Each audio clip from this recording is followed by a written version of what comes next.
Hello, welcome to 9 Inch Charge and wishing you a very happy Warhammer day. Today we're going to have a look at all the releases for Age of Sigmar, Warhammer Underworld and Warhammer Warcry. We're going to check them out, see what we think. I have to say it's been an absolutely incredible day, so I'm really excited to talk about these with you guys. Just before we start, please be sure to drop this video a like if you enjoy it and subscribe if you want to see more updates for news and things like that in the future, because we'll be covering everything that comes along. First up, for Age of Sigmar, we've got a drop of a brand new battle tome for the Maggotkin of Nurgle. Now, we did speculate a way back in the rumour video that we did, and also in the speculation video, that it would be a Chaos battle tome. We did anticipate that it might be Nurgle, and that turned out to be true. And it's so great to see a Nurgle battle tome because it's been 3 years in the waiting. And now it's finally here. And there's brand new models, brand new battle tome. There's going to be new endless spells that we haven't seen yet. And whole new army mechanics.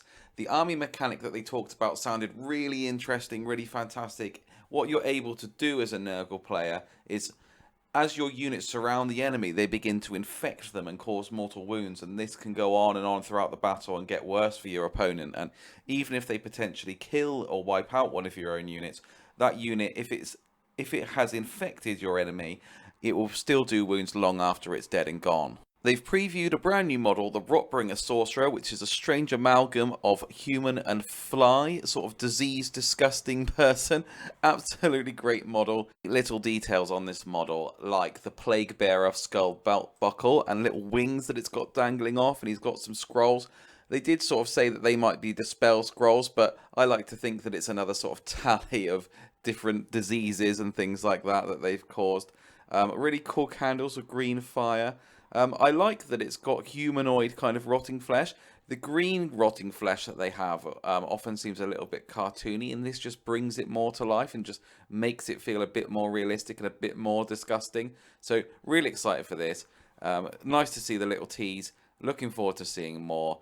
And the battle tome will be available in December. So not very long to wait for something pretty exciting, and I'm really happy for all the Nurgle players out there. As we said, it's been 3 long years, so absolutely great. Next up is Warcry, and oh my goodness, is this an incredible box, Red Harvest. I mean, I was pretty excited for this once we'd seen the miniatures teased. Now we've seen the full warbands, we've seen all of the terrain. This box is just absolutely incredible. I think some of the best terrain and best miniatures Games Workshop have done in the whole time I've been in the hobby. The 2 warbands have been revealed to be the Tarantulas Brood, who obviously are really awesome models. We've already seen the Brood Master, and they are now been revealed to be using Varanite, which is the realm stone of the 8 points, to mutate themselves and give themselves all this weird extra abilities and things like that, which is really cool. And they're fighting off against the Dark Oath Savages. We did say that these guys have got a real Dark Oath vibe to them, so it's cool to see Dark Oath expanded. Nice stand-ins for Chaos Marauders as well. And the setting just looks phenomenal. So this is set inside a Varanite mine, which is something that in the speculation video that we did yesterday, we did think, oh, what are they digging for? What are they looking for? And we did think that it might be Varanite. And what's really cool is, as we said, if you come into contact with Varanite, very strange and weird and dangerous things can happen to you. You know, for example, if you were to reach out and touch Varanite with your hand, there's a chance that your hand would turn into a massive jaw, cavernous jaw, and just turn around and consume your whole body. Or it might become a tentacle, or you might grow another arm. It's just really unpredictable, really unstable, and there's going to be interaction in the game with this. So, for example, if you kick somebody off a platform and they land in some Varanite, it isn't going to go too well for them. So I'm really excited for these new scenery rules. Really great to have more interactive terrain on the battlefield. And oh my goodness, the warbands are so phenomenal. So we'll have a little bit of a closer look at each of them. The Tarantulas Brood are just fantastic.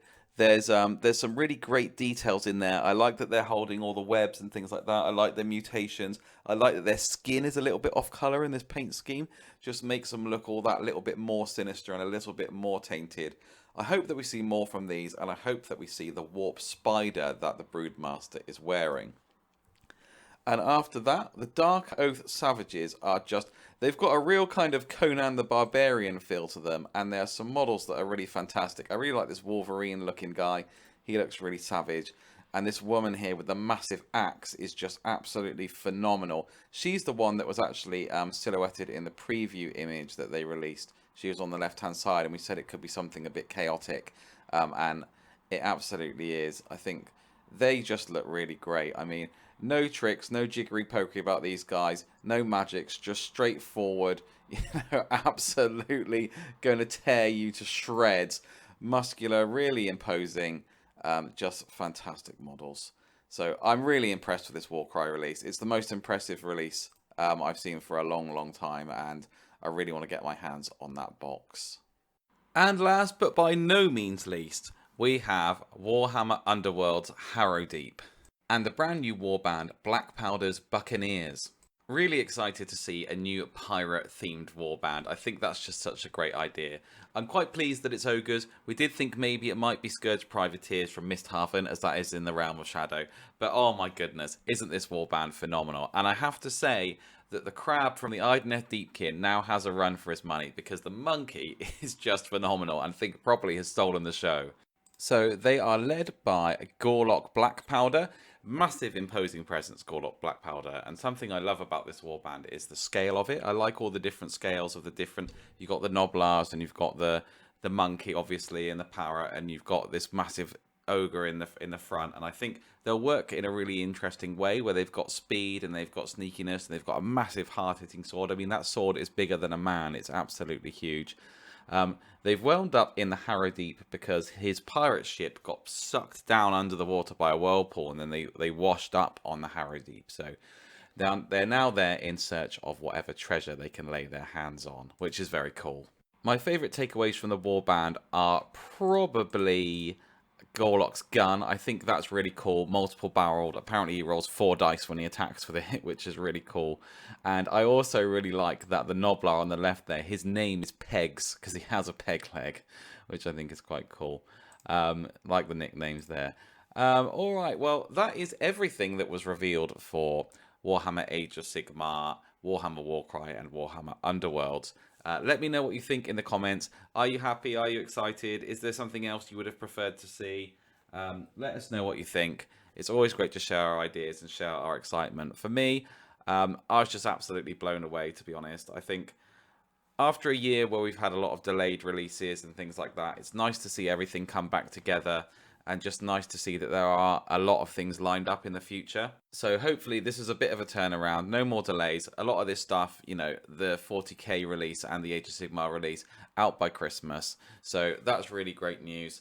Thank you very much everyone for watching. Please drop a like or subscribe if you haven't yet subscribed to the channel. Wishing you a very happy Warhammer day. I've been 9 Inch Charge, and I will catch you next time.